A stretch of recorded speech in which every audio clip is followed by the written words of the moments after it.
for liberation just have vastly different understandings of what liberation is for. I haven't seen this much importance and attention.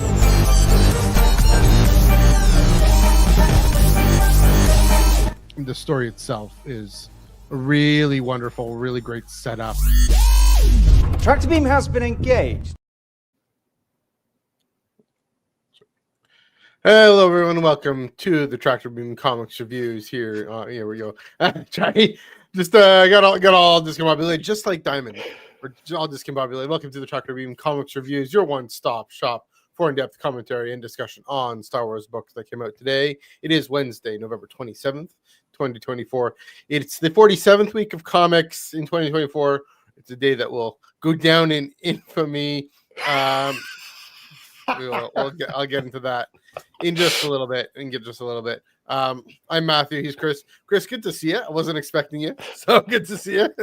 Yeah, I threw the timing off just a bit by jumping on here at 9 o'clock, thinking I wouldn't be on here at all. So here we go. It's Thanksgiving Eve here in the States, and I didn't think I'd be on air originally. And then, as we're going to talk about, both of our comics situation has been crazy, so we didn't even know if we'd be able to do anything. So this is going to be kind of an ad hoc beginning with me, at least. Yeah. There you go. Yes, and then thank you, Jesse, for driving. Be safe. This is a good segue to let you know we are on Spotify and Apple Podcasts after the show. So yes, definitely check it out. Audio, if audio is your speed, if you're driving. Again, Jesse, good to see you. Hope you're doing all right. But hopefully, drive safe. And then check this out. Look up Tractor Beam Comics Reviews on Spotify and Apple Podcasts. Only the last few episodes are up there. Issues, as I like to call it. So anyway, so let's get some quick plugs out of the way. Chris, now that you're here, follow Chris Starraptor, youtube.com/Starraptor, and on Twitter at Starraptor. Just finish all your plugs. Go for it. What are you up to this week? Yeah, I'm just doing a lot of eating, I guess you could say. I'm stuffing my face with a lot of food between a little bit of a get-together at work today and something tomorrow with, Thanksgiving with the family. But other than that, I've been reading. Oh, yes, here's the big thing. New York Comic Con 2024, we got like 3 or 4 month early access copies of the upcoming Mask of Fear by Alexander Free, which is part of the Reign of the Empire trilogy. What I will say is, if you're a fan of Andor, you're going to be a very big fan of this book. If you're not a fan of Andor, you're probably not going to like this book because it's very politically heavy. And I know that kind of like different parts of the fan base love it or hate it. But I do have my review on youtube.com/Starraptor, so you can see that for yourself and make a decision when the book comes out on February 25th, 2025. Yes, so definitely go check that out. You guys got Room Transmissions coming up as well. Oh yes, we do. We got our big Skeleton Crew preview coming out, and if you're going to be in New York City at the Empire Theater, there's like 25 different locations around the country that are screening the episodes like 2 hours before they come out on Monday at 7 p.m. Eastern. So I'll be there. So come say hi. If you see me hanging around a line, probably like 5 o'clock, I'll line up there. But looking forward to the show. Looking forward to our weekly little asides here on our Tractor Beam show where we talk about what the heck is going on over on that side of the mediums. But you can find me over there. You can find me on twitter.com/Starraptor. World of Warcraft things I've been posting lately. I've been back in the classic mode there, and just a bunch of fun stuff for the end of the year. So there we go. All right, so that's great to hear. Things are going on other than most of the comics. Before we get into that, we can chat about just the Diamond Chaos, but I'll just do the quick plugs here. I follow us Twitter, Instagram, and Threads at Iron Cannon Pod, EYEONCANONPOD, and ironcannon.bisky.social, Bisky, Blue Sky. We're building, we're going there. We're also still on Twitter, but we're going butterfly. That's how we roll here. Check that out. Of course, this past Monday on the Iron Cannon podcast, Joel and I chatted all about Jedi and normies. And this coming Monday. We're talking about holidays in Star Wars. So here's the thing. Okay, so I'm going to get into this here. You guys got it all wrong. Like I saw you on Thanksgiving, Chris. I was in person. We went to Dinosaur Barbecue. What's with this November made up holiday? It's in October. Come on. There you go. Glad to celebrate both Thanksgivings with you in a different way, but all right. So let's get into this a little bit. Diamond in Chaos, because this affects Star Wars. It's going to affect Star Wars next week a little bit. You can get into that just in terms of certain audio play that's coming out. From what happened today, what happened this past week, from what I hear, and it affects the whole industry. And Star Wars comics are part of the comic book industry and part of the whole same distribution network with Marvel and Dark Horse.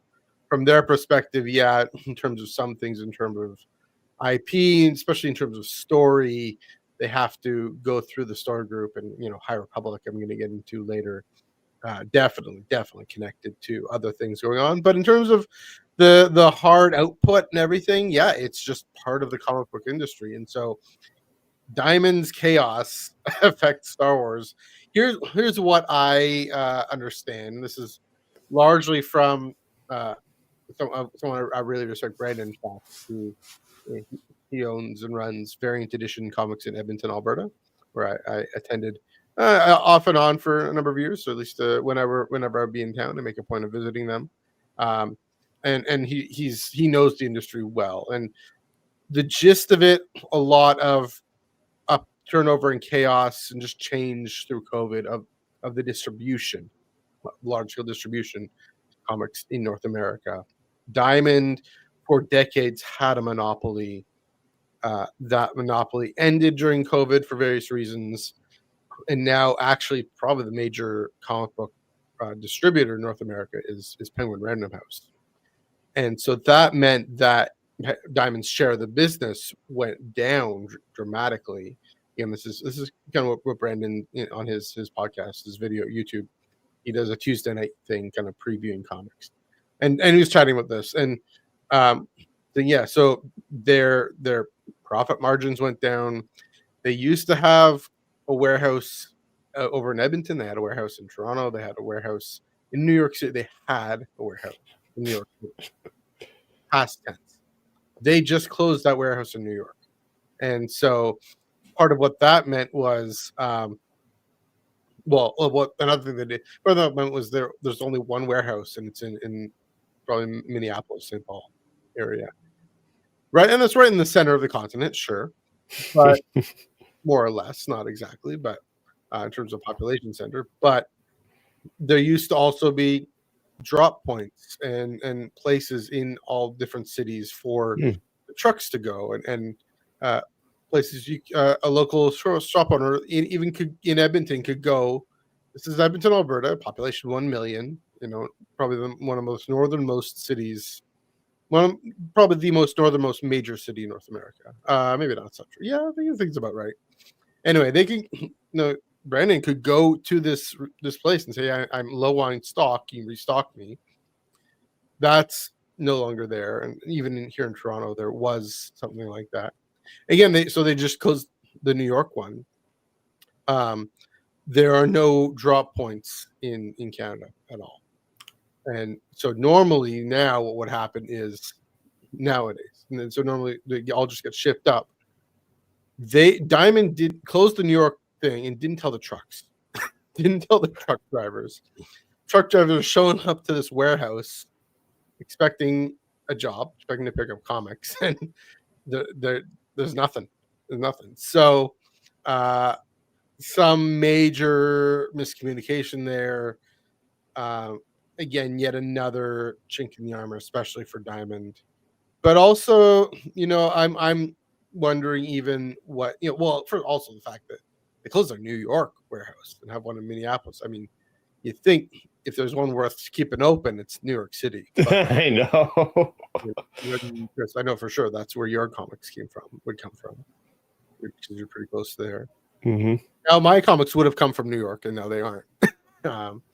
they didn't come at all, and that's at least I didn't get either my Marvel or Dark Horse because both I didn't get the physical copies because both the stores in our local, a lot of stores here are still on Diamond, haven't switched over to Penguin, and so some have. I know, but the Beguiling in Toronto has. So shout out to them. But yeah, it's bonkers.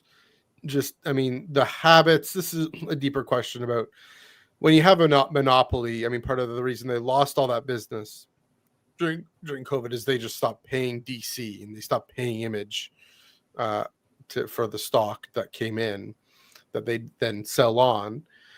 And so DC went independent. Marvel and Dark Horse went to Penguin. I think Boom is actually owned by Penguin, and so all these different publishers. So yeah, definitely. I mean, Diamond is big enough probably and so widespread that it'll bounce back again. But the confidence in it's got to be shot. I mean, investor confidence is probably shot, I'd imagine. I don't know enough about that stuff. But also, there's always been talk about individual single issues and, what's going to happen with them, especially now that digital is here. I think Diamond was keeping those things, this thing alive. I'm still want the physical copies. I'm able to get digital and Kindle and other ways, but thank you to Dark Horse for stepping up pretty big for me. But yeah, I wonder what that's going to happen large scale. So, and I've talked a lot. You're only here for a little bit. What do you think? What was your experience with today? And do you have any thoughts on kind of the single issue market and on Diamond and all that? Yeah, today was going pretty good. Stopped at the local shop at the Steve's Comic Relief there in Lawrenceville, New Jersey. And I love that name. Such a great name. Yeah. So I go on in there and I was like, oh, this is a little light. You just gave me one issue. Wait, where's Dark Horse? Oh, the warehouse closed. Wait, what? Like, it was just sudden shock. And he says, oh, okay, it's gonna be sorted out by next week. Like the comics will come in at some point next week. So for me, I hope it's in for the next Wednesday. If not, I might have to take matters into my own hands and go digital for a week or something like that, because I'll admit it's been a while since we had a mix-up like this. Like, it's been, at least on my end, pretty fluid and pretty good for the most part. But I do remember those COVID times were really frustrating because like some weeks they would come, some weeks they wouldn't. So then I would have to buy the digital issue, and then eventually the physical issue would come in. So I'd be double dipping on these comics half the time, just so I can keep you guys up to speed on everything on the channel and all. So it was a rather frustrating time. And I don't know, I get worried when stuff like this happens, when like places like this close. Like, oh my gosh, is this foreshadowing that this industry is going to collapse in the next 10 years and it's just going to go all digital? Because I do really enjoy the idea of walking into a physical location and seeing my usual guy who sells me comics, and we talk about Acolyte, we talk about Andor, we talk about a whole bunch of stuff, and it's always a good time. So I don't want to see that go to the wayside, of course. And but times are changing. I guess these things are getting more and more expensive to print as we go on. Sorry, I gotta unmute there. Yeah, it's true. Again, lots of different parts of the supply chain, different questions. I mean, I do. My one glimmer of hope is, okay, Penguin, they know how to sell books. They know how to distribute books. They've been doing that for literal centuries, I believe. I think. Whoa. Yeah, Penguin. I mean, they're classic. So like the actual like books. Like, yeah. Those things. Yeah. So it's crazy to say a business like that has been around for a century. Like, that just blows my mind. I don't know if that's true. I think that's true. Let me just see. I think it is at least 100 years. It's got to be around for a while. I googled Penguin and that didn't help me because got the animal and the TV series. No, wait a minute. I'll have to verify that. But so all that to say, here's the segue is I did not get Republic Under Siege. So what You did happened get there? Republic So Under Siege. because this is usually through Penguin for me, which is the way we got it. Yeah. So Dark Horse by the comic shop I go to is through Diamond. Yeah. So Marvel and Dark Horse goes through Diamond for you guys then, I guess. Well, the way it works is that every shop has a choice. Some have gone full on to Penguin.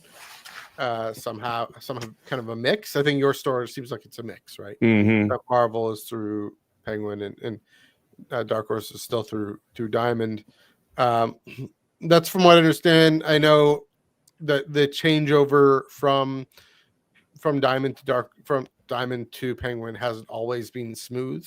It should be smooth, but you'd think, take our business, but that's not always the case. So from what I was hearing today when I visited another shop, and they were saying they've had some trouble with Penguin. So they're still on Diamond for everything as well. And so, except for DC, because DC is completely off of Diamond entirely. Mm-hmm. So. And then I guess Boom Studios, which, they do. I think they've done some Firefly and some other things. So yeah. So what I'm guessing is your store, Marvel is now through Penguin, but Dark Horse is still through Diamond. Yeah. So that makes, for Star Wars fans, that makes this whole weird world that we're in, but also through comics fans generally. So anyway, before we let you go, because we're going to talk about Republic Under Siege 2 and 3 next week, and we're going to talk about maybe how this release schedule played with some things. But can you give us a bit of a non-spoiler review of Republic Under Siege? I haven't read it yet, so non-spoiler review of Republic Under Siege number 2. Yeah, well, we got clear resolution with the Dr. Aphra appearance, which is really nice. This is not going to be strung along for several issues. We get a nice bit of resolution with that whole thing, because we remember that big cliffhanger last time. We get a lot more with Adelhard and his enemies, I will say, of the Empire. Let's just say we get a good first appearance of a character that we've had hinted at for a while. We also get to see more of what's happening with Zeva Bliss's people and what Adelhard has them hired to do a certain thing that is pretty, I didn't see this coming. Like, it's pretty ballsy and pretty aggressive with what these people are doing. And we also have what's going on with Lando, and we get to see some more action with him and the Lady Luck. So there's good first appearances in here. There's good action. There's good dialogue between Rin and Luke Skywalker. And I'm looking forward to next week, because Mark Paniccia, the editor for Star Wars Comics, just put out another good Twitter post. And I kind of wish he didn't put out this post because, oh my gosh, is there a big character showing up next week? Right. And I'm just like, dude, you could have held that page. You could have held that page, but I had to peek. I had to look at it. And let's just say I'm going to be very excited for next week as well. There you go. So that's good. It's good. It's a solid, exciting issue. That doesn't play with our Chelly expectations. That's kind of the big takeaway for me. So Zeva Bliss building a third Death Star is what I hear. Yeah, I will say this too. There is a little bit of discourse online right now. There's maybe some discrepancies in Alex Segura's script versus the script of Chuck Wendig's Aftermath trilogy with certain characters. So be ready for that. Now, I myself, as somebody who hasn't read Aftermath has it not been out for like almost 9 years? That book came out now. So I don't have a photographic memory of that book back in the day. And back in the day, I wasn't taking notes like I do with the books now, because I didn't have a YouTube channel when I read that book back in the day. That's how long ago that was. I date myself to be saying, do I have a YouTube channel here? Oh, no, I didn't. Okay, that's how old this was. But I read the story from start to finish, and didn't think about that at once. I didn't think of like, that's a blatant misconnection from Segura. I just took the story and I enjoyed it. I was like, okay, that's what's happening. And then I look online and they're like, this is wrong, this is wrong, this is wrong. And I'm like, okay. I mean, now it makes sense, but it's not going to take away from your experience of the story, is basically what I'm saying. Sounds to me like Cobb Vanth in Mandalorian or Book of Boba Fett, whatever, Mandalorian, and versus the Aftermath in interludes at least. So yeah, it's been 9 years. Canon, we like paper canon to be all lined up. Well, I'm playing with the lighting here, but sorry, that's gonna be too much. For the audio listeners, this has been a fun episode. But yeah, it's been 9 years ago, so kind of rolling with it. It'd be interesting to see folks who have read them more recently. We know Alex has read them recently. We asked him straight up in New York. Yeah, he read them recently. I guess he's got a good story reason to play with things. And that's another thing with comic books also, just to kind of massage things a little bit here. As we discovered for the last 4 years, what is time in comic books? It's moving around. I mean, we know this is set during Life Debt already, so we've already moved ahead. So I don't know. I get the concern. The precedents and all that. I used to feel those a lot more strongly, but yeah, I'm not gonna worry about that. I'm really curious to know. And so hopefully next week. Next week we can dive into it. And you can also, by the way, have Joel come in, and because he's been keeping up with this book. Yeah, so we're gonna have all three of us going to come together and chat about this Republic Under Siege number 2 and 3. Go for it. But it is interesting. I thought about this because I just recorded my review now. I was like, it dawned on me, we are now halfway through this series. We are. The Maxis series. We are halfway through it. I think the pacing has been excellent because now we have a clear conflict that is happening, which is what you need going into part 2 of the story or halfway through the story. It's good to have that clear conflict, antagonists, heroes, side characters and all. It's a really good fleshed out story. And yeah, another 2 months and we're going to be sit here talking about the thing entirely. So Adelhard, he's definitely a formidable villain. You really take him seriously. So Chris, thanks for popping in. I'm going to let you go. I'm going to switch this over because that's kind of annoying me. There we go. Hopefully that still works. And then thanks for popping in. I will see you next week. Keep it strong, keep it going. Oh, you got it, buddy. Yeah, happy Thanksgiving, everybody out there in the States celebrating. Enjoy time with the family. Enjoy all the delicious food that hopefully you get to have, and most importantly, have a day to relax and just basically do nothing. Hopefully, watch football. I don't know.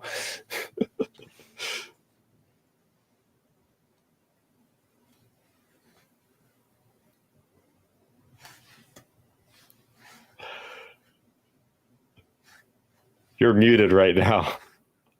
Muted. Good grief. Anyway, I'm playing with different mics. Anyways, I'm gonna let you go. I didn't know I couldn't catch a word you just said because I just played with my headphones and it's not working. Anyway, have a good one. Happy Thanksgiving. All right, we'll see you guys next weekend. Family. All right. Bye-bye. See ya. Cheers. Alrighty. So it was Chris Abbott, Star Raptor. There we go. But I was able to get 2 books in. And this is the moral of the story. I was able to get 2 books in. And thank you to Dark Horse for coming through. That first book is, let's bring this up. It's High Republic Adventures number 3, written by High Republic Adventures Echoes of Fear number 3, written by George Mann, art by Vincenzo Federici and Giorgio Esposito. I spelled that wrong. Let me fix that. Colors by Michael Attier and Francesco Segala. Cover by Eduardo Mello and Valentina Tadeo. Jedi Knight Reese Silas and Jedi Padawan Amadeo Azazeo. Sorry, let me fix this here. If you have a co-host, they can talk while you do this. There we go. I'll just do that. Jedi Knight Reese Silas and Jedi Padawan Amadeo Azazo continue researching the Echo Stones. In doing so, they learn of the daring mission of a Republic Pathfinder team as they attempt to discover what happened to the famous Jedi Barnabas Vim, who went missing decades earlier and whose fate appears inexorably tied to the mysterious Echo Stones. I've got the cover right there. No, I don't, because I lost it. Good grief, Matthew. There you go. Normally we're way more polished, we're more professional in this. Just today of all days, something's happening, something's going on. So yeah, Joel, Tyler, please do let me know if you can hear me. Yes, thank you, Jesse. Thank you. Goodness gracious me. Those who know, those who watch, please help me out in the comments to test. This usually goes way smoother than this, but we make do. We make do. If comic book shops have to make do, we have to make do. All that. All right, let's dive into talking about this book. You see this cover here, of course, by Eduardo Mello and Valentina Tadeo. Yeah, and the first thing that comes to mind, one thing I'll say, I don't like to start with criticism right off the bat, but one thing I'll say is this book is very wordy. A lot of dialogue, a lot of exposition, explanation, and the first two issues, it was good, it was fine, because I mean, that's the thing, is this comes out of the way George Mann is telling the story from centuries before, and couple issue number one is well, at least issue number one is is Reith and Amadeo exploring some things. Issue two is all about Barnabas Vim, and we go back and we tell his story. And then here, issue three, we're going back and telling the story of Master Atticus Kale and his Padawan, Jadia, one letter off of Jadzia. It was funny.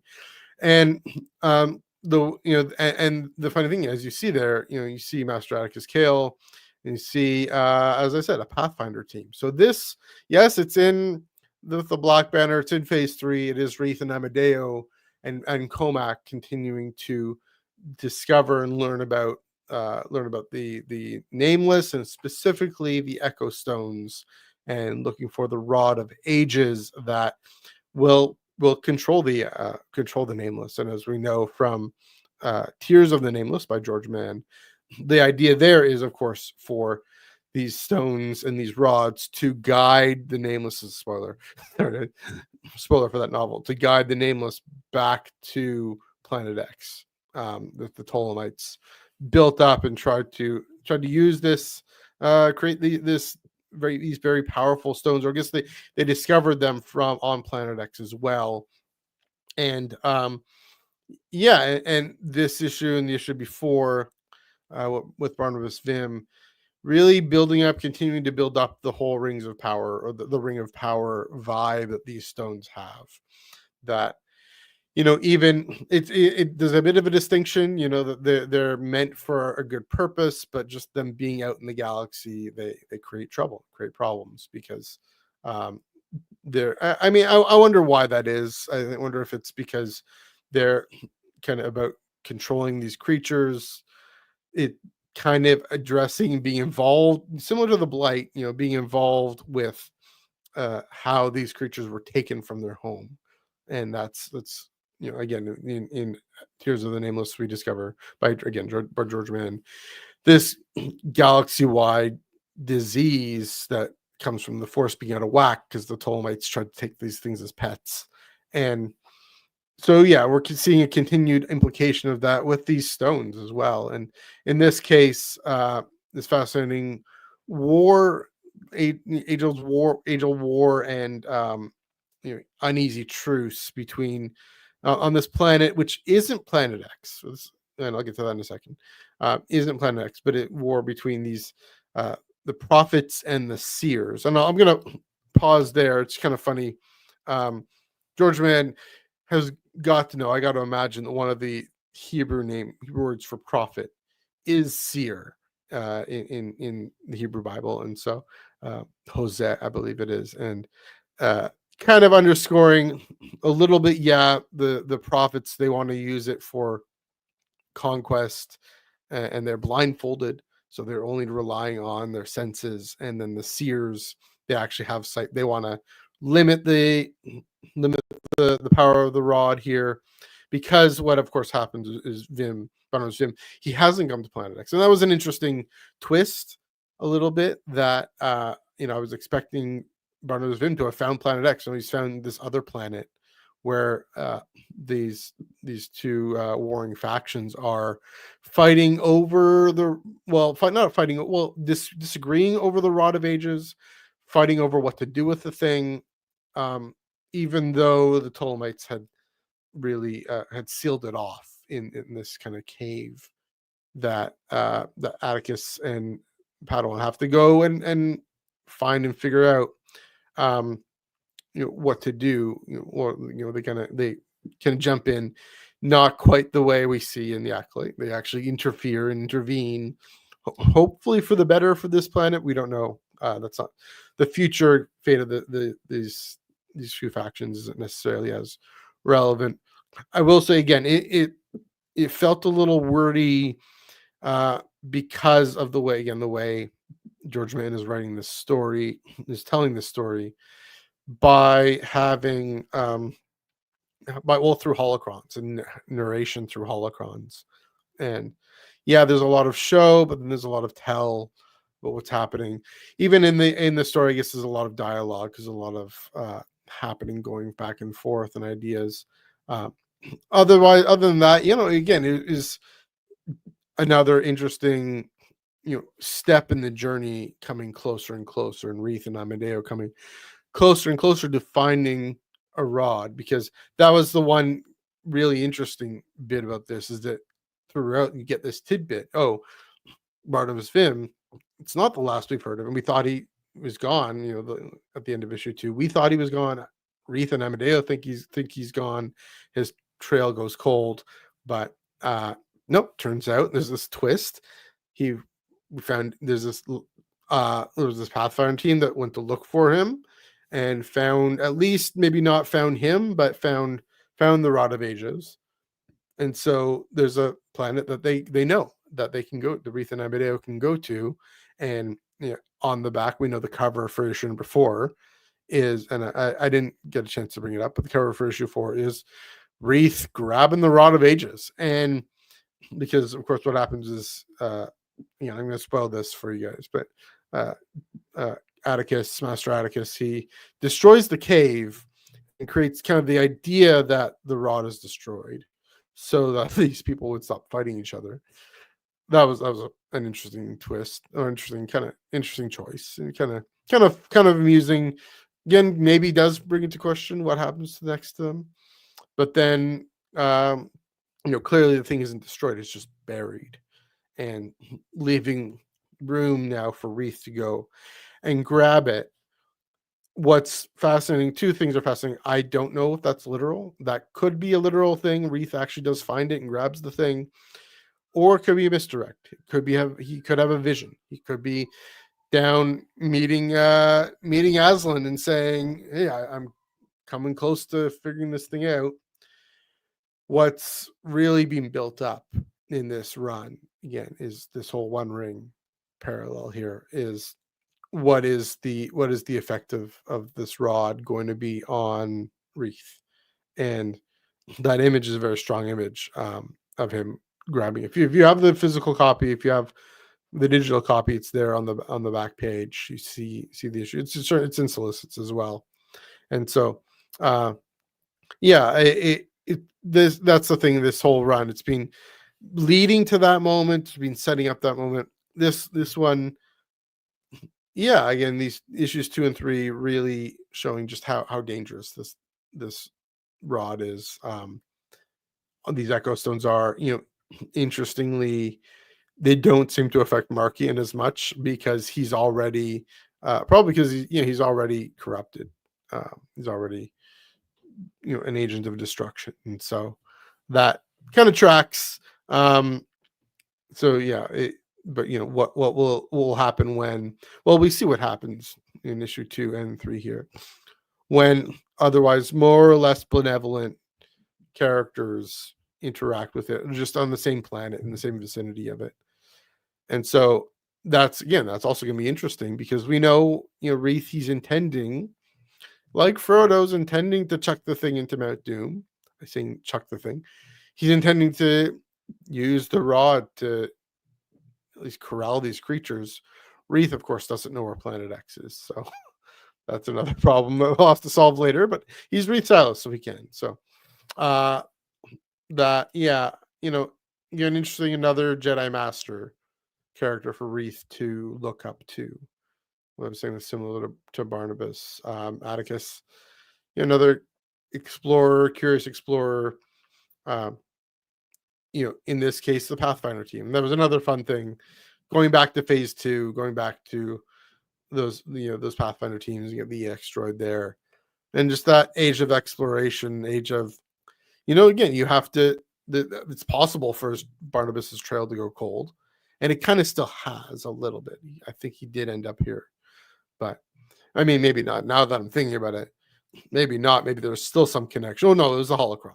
He did narrate and say he got back. So, anyways, I'm getting ahead of myself there, but yeah, but still another master for Reith to look up to and say, yeah, here's a role model. Again, he's still trying to solve the problem, but like any good story, the question is, how does the character grow through this process? And George Mann, through multiple stories, through Tears of the Nameless, through Echoes of Fear now, shepherding this character who I'm so connected to and care so much about. So another, on the whole, a solid issue. Again, I'm wondering, I did kind of imagine it as a short story, as a prose short story, and I wonder how that would have changed things, how it would change the feel of it. But because then we wouldn't have gotten the amazing art by Vincenzo Ferrucci and Giorgio Esposito and Michael Attier and Francesco Segala. So, we would have gotten some kind of cover, but so credit to them for really bringing in a lot of exciting action, infusing all that exposition and dialogue with some incredible visuals. There's the design of the cave and even the different characters and their reactions, and then this fantastic cover that you see by Mello and Tadeo.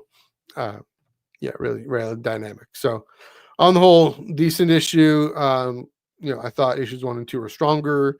Issue 4 looks to close this run off pretty strong as well. So that's all I got for this one. I think next week I'll ask Chris to just give his quick thoughts on this one, but we can move right along. Lastly, when I bring this up, we got to bring this up. Here we go. It's dispatches from the Occlusion Zone. Actually, hold on. Sorry, guys. There we go. Dispatches from the Occlusion Zone.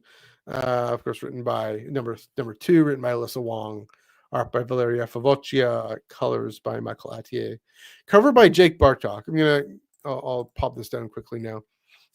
Interesting, Jake Bartok, of course, known for his fan art. Originally got attention on Instagram, and then Lucas will say, "Hey, you know what you're doing." And this isn't the first cover he's done, but the spectacular cover got Rue and Crash Angua and another EX droid coming up. So when an important Republic droid is captured by the ruthless Nihil commander called the Warden, Crash Angua sends Jedi Padawan turned freedom fighter Rue sends him to rescue it from the Warden's clutches. Meanwhile, teenage Nihil member Drigget Purse is tasked with hacking the droid, but she just might have her own ideas about how to use it. See how they all collide in award-winning author Alyssa Wong's High Republic Adventures debut, and that is right. That is their first entry into the comics, High Republic Adventures comics. Of course, they've written other comics before, but first time. One sec. And this was a really fantastic, as I expected, it would really build on Alyssa's High Republic Insider short story, really all about Rue and Drigget going after these plans for this ship. And here we have Rue and Drigget going after this EX droid, and both stories have really developed these characters really well. So what happens, of course, Drigget gets the droid, and it's a question of what her loyalties are, and that's always been this question. How even in that short story, she was remembering her her time with Valo and Gavi, and there's a hint at what her true allegiance is. A bit more than a hint here. again, she has to really put on that tough front for the Nile, really get by, and really cleverly is able to say, no, I'm gonna figure this EX droid thing out for myself. I'm gonna stay here. Warden's going off to Valo. We know the Warden's going off to Valo to get more troops to go to Ariadu. So that's all tying in really well. This book also really ties in really well with Daniel Holzolder's High Republic Adventures run. But yeah, here's Driggett's place in this, and yeah, just we feel the stress, we feel the angst of having to put up this front when what she really wants to do is still protect her home and take care of her home on Valo. And then of course we have Rue, who is really is a we see him connecting with the Force and tapping into the Force, and they and really in this how it used to be this bright beam of light, and now we actually see, and this was actually probably the best part of, most interesting part of this, other than the characterization themselves. Valeria and Michael with these clouds, how Rue sees people in the Force as clouds. They see Crash as this kind of cloud, seeing Driggett clutching the EX droid. You see the droid, but Driggett is this cloud, and really reminding us how different characters connect to the Force, getting this really strong visual sense of things are cloudy and dark and rainy and kind of stormy, not in the Nile way, but just in a murky, difficult way, if I can put it that way. It's not all sunshine and roses for this character anymore, and that tracks with kind of the ruthlessness of this character. It goes through and takes out, he and Crash and take out all those all the Nile guards, and being really pushing the boundaries with what Jedi are supposed to do with the Force. Well, this character isn't so bound by that as much until coming up to Driggett, and that was the absolute best part, was the suspense of when Driggett finally says, no, I gotta send a message out to the Republic. Finally plays her hand, shows her cards, and says, I'm actually trying to help the Jedi and the Republic undercover. I'm just mainly because I love my home and my family on Valo, and they're occupied by the Nile, and because my best friend is a Jedi youngling, Gavi, and her allegiances, her loyalties coming out. What does Rue do in this really real suspenseful moment that Alyssa's built up over these multiple stories? And yeah, I mean, that's the thing, is that the second confrontation between the two, and to see Rue relenting and saying, well, even the way it was done is we don't know until the next panel, when we see we actually hear Driggett's recording to the Republic. Rue is of course showing Crash's crew, but yeah, it was very cinematic in that way, or television, cinematic in that way. It was really well paced and well done.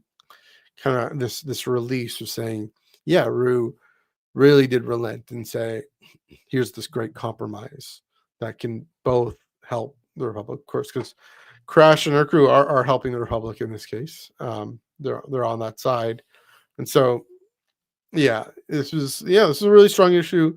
Oddly enough, I don't like to compare and contrast the two. I was surprisingly enjoy this one more.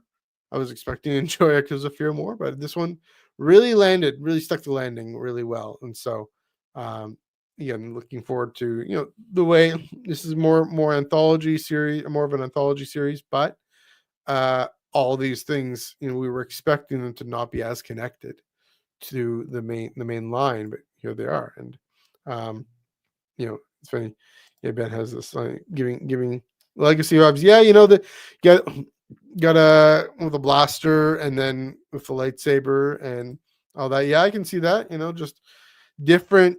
I mean, that's the thing about High Republic, is there's all these different kind of what I call orientations or just combinations of characters.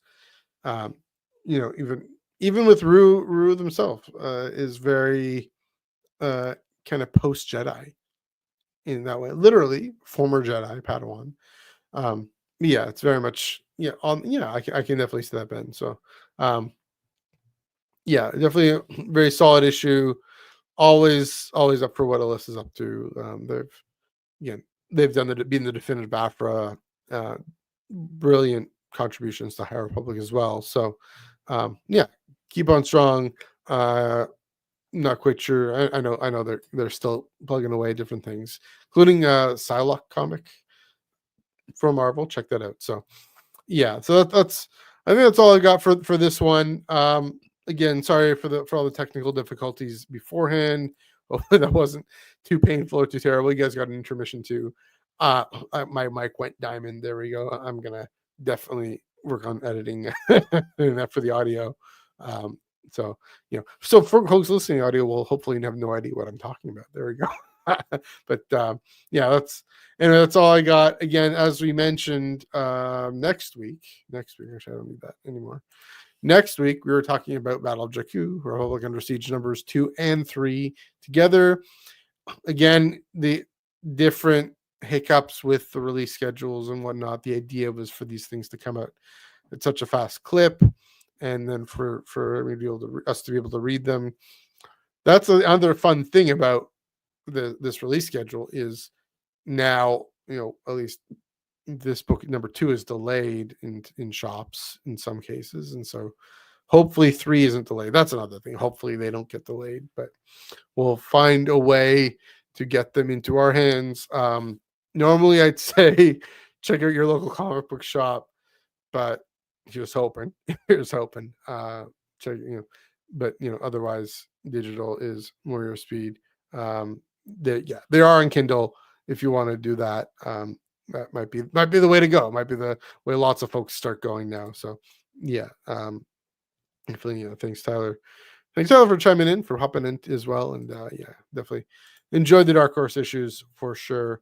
And yeah, Republic Under Siege, Battle of Jakku is going strong as well. So please do check that out. All right, I'm gonna bring this back up here. Again, you can follow us on Twitter, Instagram, and Threads at Ion Cannon Pod, EONCANONPOD, and of course ioncannon.bisky, BSKY.social. And of course, you can follow Chris at Starraptor, STARRAPTER. That's on Twitter and YouTube.com/Starraptor. I will bring this up one more time. Yeah, Alex Segura going strong. It's gonna be fun. 2 books right back to back, and we're gonna have a grand old time chatting about that, and definitely chatting about Skeleton Crew as well. Speaking of which, check out the flagship. Check out everything going on there. They're probably going to talk about Skeleton Crew and different things. So check out Ben down in the comments. You want to type in what you guys got planned for the flagship. And then check that out tomorrow, 9 p.m. Eastern, 6 p.m. Pacific, and then the Iron Cannon podcast Monday, 8:30 p.m. Eastern and 5:30 p.m. Pacific time. If you're not watching Skeleton Crew, that's out in the theater. I will have already seen it. I'm doing a Cineplex here in Canada. We're not doing the Monday night thing, unfortunately. Or it's Monday. I'm not going nuts. Yeah, it's Monday night. We're not doing the Monday night thing, as far as I know, but we are doing apparently a Saturday morning thing. So I'm going to be watching it then.